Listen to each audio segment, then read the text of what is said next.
going. Morning, everybody, and happy 4th of July to all my fellow Americans. I got both Ford GTs here, and in honor of the 4th of July, I'm taking out the new Ford GT to the gym.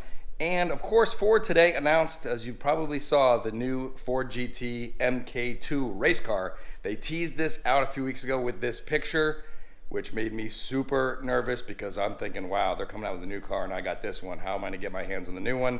But it's a race car, not for me, but let's chat about it.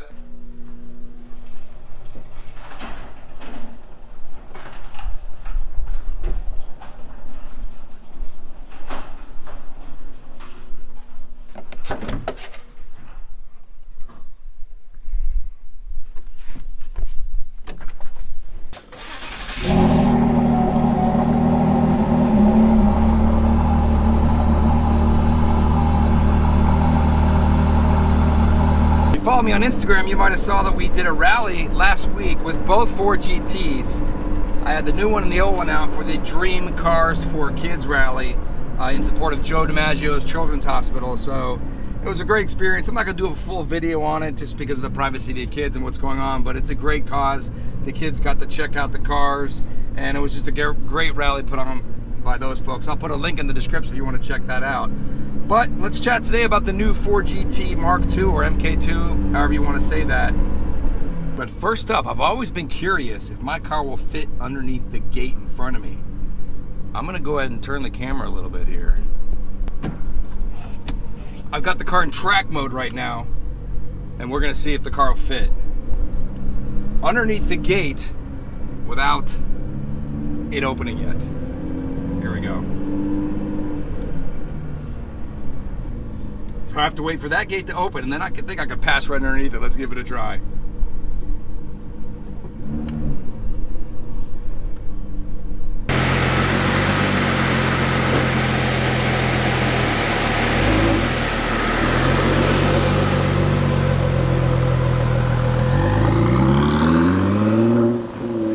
And it fits. Nice.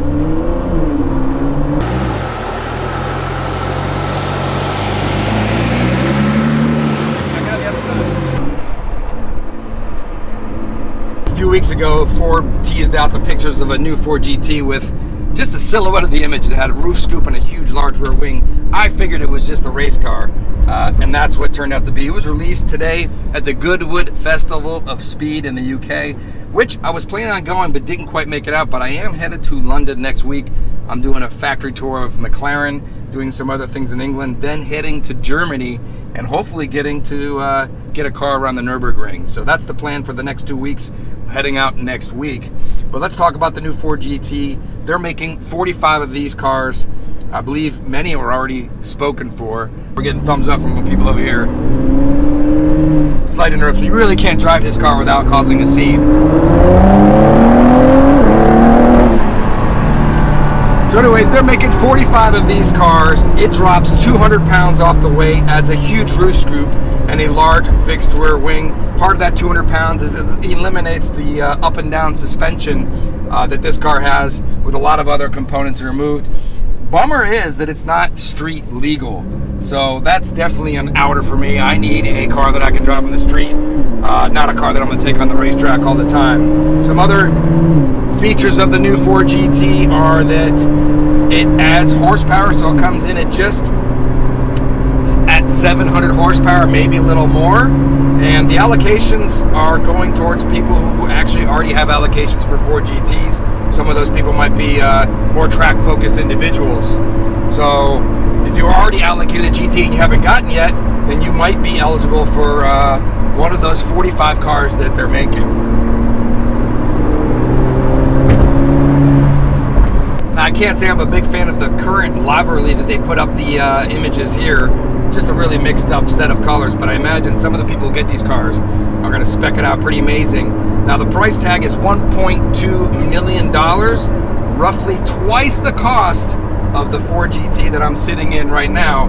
So you got to be a really hardcore race enthusiast and already allocated the Ford GT to actually go for that, spend the $1.2 million, take it on the racetrack, and not be able to drive it on the street. Now, of course, maybe some people can retrofit it, so that might be straight legal. That'd be super cool to see to come out there. But overall, the car's stupid wicked. It's got the huge roof scoop, the rear wing really low, diffuser in the back. You can see the exhaust coming out the back. Of course, in other Ford news, I'm sure you saw a couple weeks ago that the Mustang GT500 pricing release comes in starting at just around $70,000. I really want one of those cars, but all the calling around I'm doing, I just can't seem to get an allocation, which is a real bummer. So if anyone's got any leads on a GT500 at MSRP, I'm not planning on spending over that for that car. I'd love to bring that car to the channel and have a lot of fun with it. So hit me up with some leads, GT500, let's do it. All right, so it wouldn't be a complete drive without doing a little acceleration stint in the Ford GT. I'm gonna do a quick launch control with the car. I'll roll down the window so you can hear it. Unfortunately, these tires are a year old, 2,300 miles on it, and they're toast. The car does not stick anymore. Maybe on a racetrack with the tires really heated up, it would run a lot better. But unfortunately, this car with 2-year-old tires just spins like crazy. But nevertheless, let's give it a try. Of course, with the Ford GT, all you do is come to a complete stop, jam on the throttle. You can hear it going.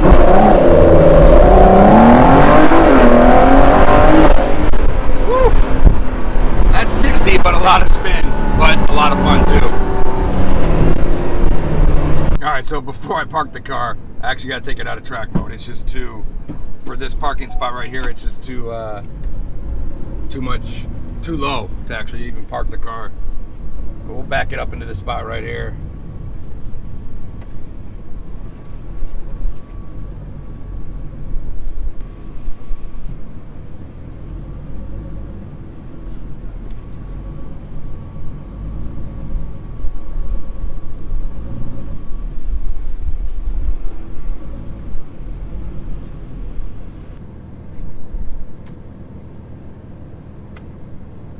All right, so there you go. Thanks for watching. Let me know in the comments what you think of the new Ford GT race car, worth the $1.2 million.